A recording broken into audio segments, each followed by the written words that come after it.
Hai semua, dalam kupasan kali ini, kita akan menyelami satu lipatan sejarah yang cukup kompleks dan jujurnya sangat tragis mengenai penjajahan Belanda di Indonesia. Kita nak kaji macam mana peristiwa-peristiwa hitam berabad-abad lepas sebenarnya masih meninggalkan parut dan kesan yang sangat mendalam sampai ke hari ini. Jom kita mulakan. Okey, bayangkan situasi ini.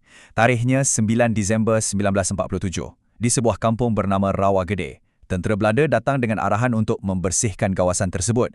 Mereka mula menyoal siasat secara agresif dan terus menghukum mati penduduk kampung yang mendakwa tak tahu apa-apa. Cuba dengar kenyataan menyayat hati daripada seorang mangsa yang terselamat ni. Bayangkan, masa tu dia baru berumur 5 tahun tau. Dia cerita macam mana anjing menyalak cari mangsa, bunyi tembakan bertubi-tubi dan air sungai berubah jadi merah. Bayangkan memori ngeri macam tu melekat dalam kepala seorang kanak-kanak. Pada hari itu saja, seramai 431 orang terkorban. Angka ni memang cukup mengejutkan. Tapi apa yang lebih tragis? Kekejaman ni berjaya disorok daripada mata dunia selama berpuluh-puluh tahun.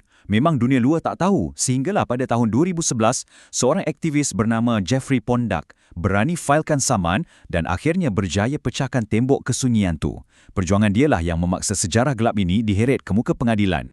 Tapi kan, kalau kita teliti balik, kengerian dekat Rawa Gede itu bukanlah satu insiden yang berdiri sendiri secara tiba-tiba. Ia sebenarnya ibarat satu gambaran kecil untuk sejarah penjajahan yang jauh lebih panjang.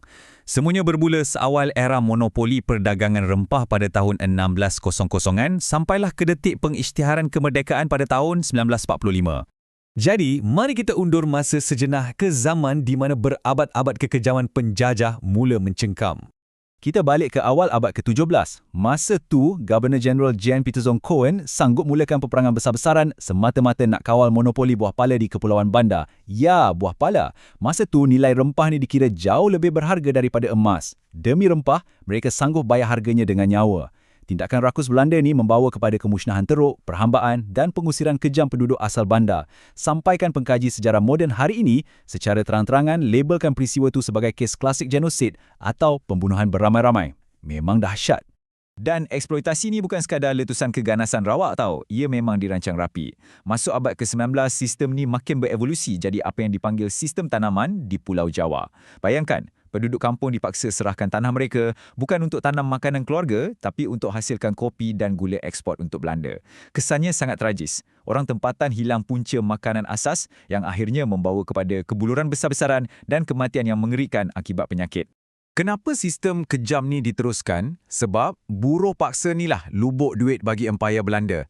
Bayangkan, penderitaan di luar batasan kemanusiaan yang berlaku beribu-ribu batu jauhnya ni berjaya jana sehingga 40% daripada keseluruhan bajet negara Belanda pada tahun 1840-an dan 1850-an.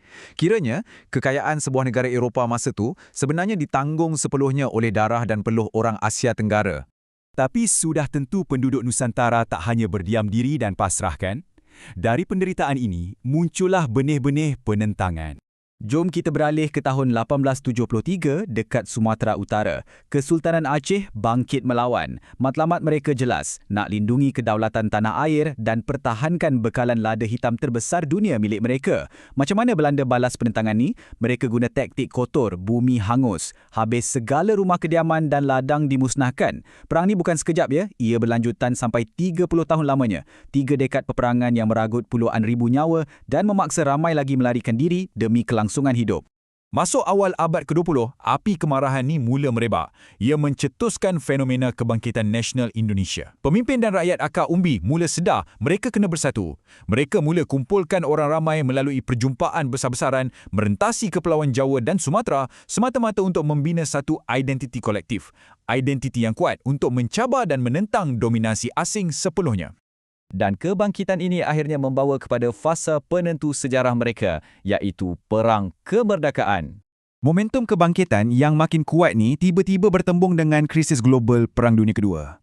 Jepun tiba-tiba menyerang dan berjaya rampas kepulauan tu dari tangan Belanda. Tapi, bila Jepun secara rasminya menyerah kalah pada 15 Ogos 1945, wujud satu kekosongan kuasa yang sangat kritikal kat sana. Pemimpin Indonesia macam Dr. Soekarno memang bijak ambil peluang ni. Tak sampai 2 hari lepas tu, pada 17 Ogos 1945, mereka ambil langkah berani mengisytiharkan kemerdekaan. Tapi realitinya, Belanda masih enggan lepaskan tanah jajahan yang jadi lubuk kekayaan empayar mereka. Mereka bawa masuk semula tentera, lalu meletusnya perang kemerdekaan yang sangat berdarah dan brutal. Kedua-dua belah pihak memang habis-habisan guna taktik bumi hangus. Cuma kali ini ada kelainan sikit. Perang ni tak lagi berlaku dalam gelap. Segala konflik dan kekejaman ini disiarkan secara langsung dan disaksikan oleh seluruh dunia menerusi liputan televisyen dan radio. Disebabkan mata dunia tengah memandang, Belanda mula rasa bahangnya. Selepas berdepan tekanan antara bangsa yang sangat kuat daripada sekutu-sekutu mereka sendiri, ditambah pula dengan realiti peperangan di darat yang jelas menunjukkan mereka sedang kalah, Belanda terpaksa akur. Menjelang 27 Disember 1949, mereka secara rasmi menyerahkan kuasa kepada Indonesia. Walaupun kemerdekaan telah dicapai, bayang-bayang penjajahan itu tak hilang macam tu saja. Sekarang kita nak fahami legasi moden yang sangat rumit akibat sejarah ini. Apa yang sangat menarik tentang hari ini ialah cara sejarah ini dibincangkan secara rasmi. Tengok perbezaan kat sini. Pada tahun 2020, bila Raja Belanda buat permohonan maaf awam, baginda guna ayat keganasan melampau. Tapi, bila satu kajian tajaan kerajaan Belanda keluar pada 2022, mereka guna istilah keganasan sistematik dan ekstrim. Perbezaan pilihan perkataan ini nampak remeh, tapi sebenarnya ia membawa makna yang sangat besar. Ia adalah satu pengakuan yang kekejaman itu bukan sekadar silap laku individu. Sebaliknya, ia dibenarkan dan digerakkan oleh sistem kerajaan penjajah itu sendiri. Pan begitu, bagi mangsa dan pejuang hak asasi macam Jeffrey Pondak, minta maaf sajalah tak akan cukup. Terdapat pandangan yang permohonan maaf ni kadang-kadang sekadar guna bahasa kosmetik untuk melindungi pihak pesalah. Apa yang mereka nak ialah accountability sebenar. Mereka tuntut pampasan untuk lebih 350 tahun segala sumber bumi yang dikaut dan juga sejarah perhambaan. Tambahan pula, mereka mempersoalkan kenapalah tokoh-tokoh penjajah yang kejam macam Jan Pieter Zoon Quen tu masih dipuja dan patungnya berdiri megah di kawasan-kawasan awam hari ini. Proses untuk mencari titik perdamaian ni bertambah rumit bila kita tengok fakta demografi sekarang. Nak tahu tak? Separuh iaitu 50% daripada populasi Belanda masa kini secara jujur masih anggap zaman empayar penjajahan mereka tu sebagai satu pencapaian yang patut dibanggakan. Bayangkan betapa besarnya jurang pemahaman, jurang emosi dan jurang sejarah yang terpaksa kita rentasi antara bekas negara penjajah dengan mangsa-mangsa yang dijajah. Tapi isu ni tak tertumpu dekat Indonesia je. Pergerakan untuk menilai semula sejarah ni sedang berlaku di seluruh dunia. Buktinya, baru-baru ni pada tahun 2023, kerajaan Belanda memohon maaf secara rasmi berhubung peranan mereka dalam perdagangan hamba di rantau Karibia. Sampaikan tindakan lama tu dipanggil sebagai jenayah terhadap kemanusiaan. Sekarang, semakin banyak negara bekas tanah jajahan sedang bangkit dan lantang menuntut keadilan. Terutamanya bila mereka terpaksa terus bergelut dengan masalah ketidaksamaan ekonomi yang ketara akibat ditinggalkan oleh sistem empayar masa lalu.